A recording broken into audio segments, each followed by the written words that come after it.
want to give all praises, honor, and glory to Yahweh, Bahashem, Yahweh Shai, Bahashem Rakal Kadash. Double honors to the apostles and the elders of Great Millstone who rule well. Greetings and salutations to the Akim, the Akwathium, and the speckled bird that's listening and learning.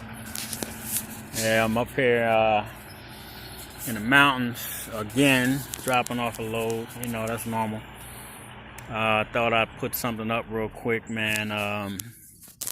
Everything that's going on right now, just looking at some of the news and listening to some of the brothers' videos, those Israelis are gearing up to do military training, simulating an attack on Iranian nuclear sites. You got food riots in shit. I don't know how many countries. Sri Lanka, hundreds dead from food riots. Iran, dozens dead. You know, and people arrested. Food riots. Parts of China, food riots.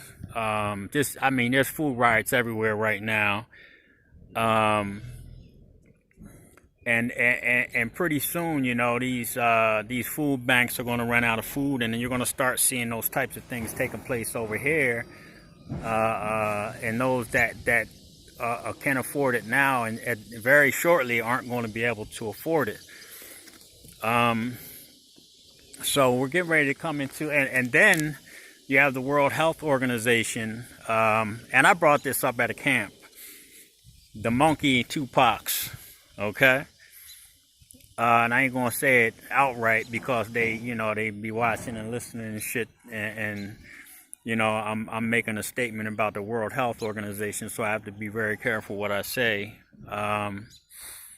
But these new illnesses, man, that are popping up out of nowhere, and now you have the World Health Organization.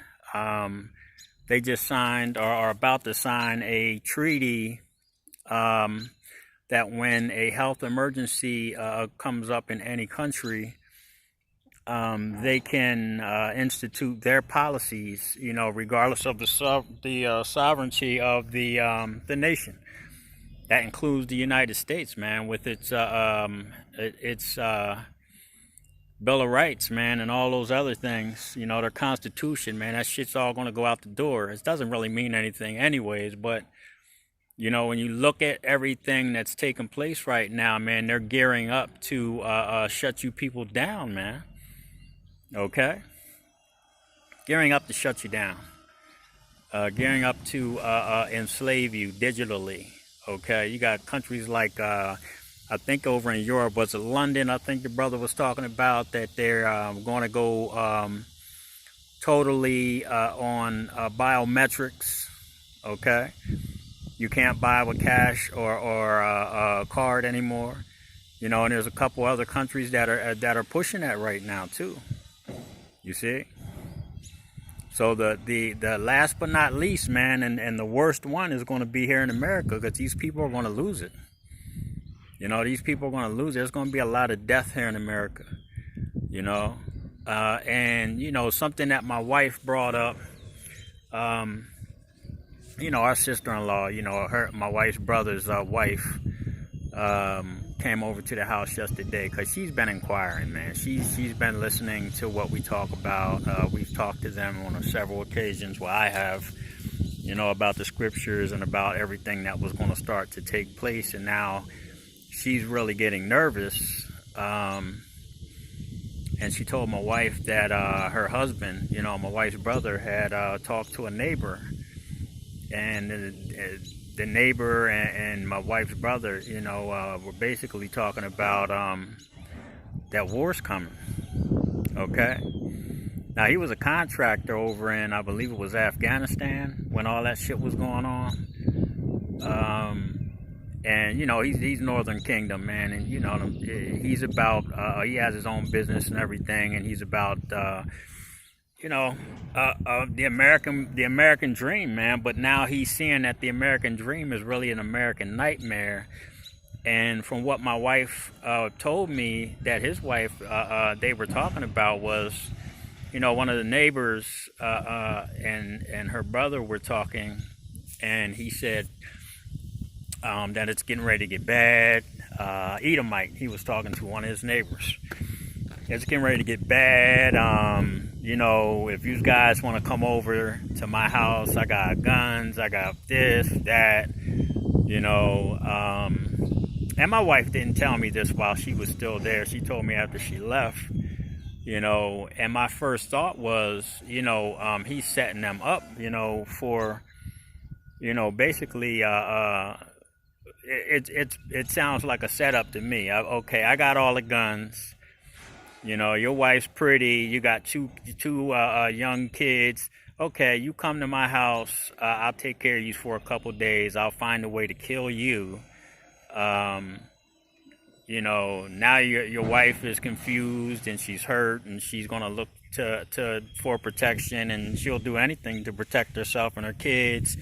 So now he's killed you. He's having his way with your wife, and he's really gonna enslave your children. This is a lot of the scenarios that people don't really fucking take notice to. They don't see these things, And she said to my wife, that she was telling him we need to go get some guns. And I told my wife, I said, well, that's not what's going to save you. It's really not. They really need to understand what's going on, that they're Israelites, that they need to come back to this truth, and they need to try to change some things about themselves. You know what I'm saying? Now, there's nothing wrong with having a weapon to protect your home. You know what I'm saying? We're allowed to protect our home. Somebody tries to come in and do anything, but we can't fight these goddamn people, man. We can protect ourselves. That's the best that we can do against robbers. And that's up to the Most High, man. That's up to Yahweh Bashim Yahweh Shah, but you have to have that protection. And you can't have it just because you know somebody that's in the truth. You have to pursue that yourself, man. You see? So when from what she was saying, they're worried, they're scared, because they know that something's getting ready to happen. They know that something's getting ready to go down, man. And a lot of people are starting to feel that way, and they just don't know what the fuck to do. But those same people that we've been around, brothers that are in the truth, our family members, close or distant, we've had these conversations with them dozens and dozens of times, man. Like I always say, man, when I used to go to my mom's, I was still going around and hanging out at Thanksgiving and Christmas dinners and all that shit, and I used to talk about all of these things because I was in tune, through the spirit of Yahweh Bashim Yahweh Shai, even though I didn't know I was an Israelite at the time. I was talking about these things, and my mom used to always say, Ty, stop talking about that shit, it's scary, So that scary shit is getting ready to start taking place. But I'm gonna, I'm not gonna speak too much on this because I want to bring some of these things back up when me and the brother do the camp on Sunday. We actually going to go into scoffers, because a lot of these scoffers are going to start facing these things, man. Okay? So with that, I'm going to say all praises due to Yahweh Bashim Yahweh Shai, Bahashim Rakal Gadah. Shalom, y'all.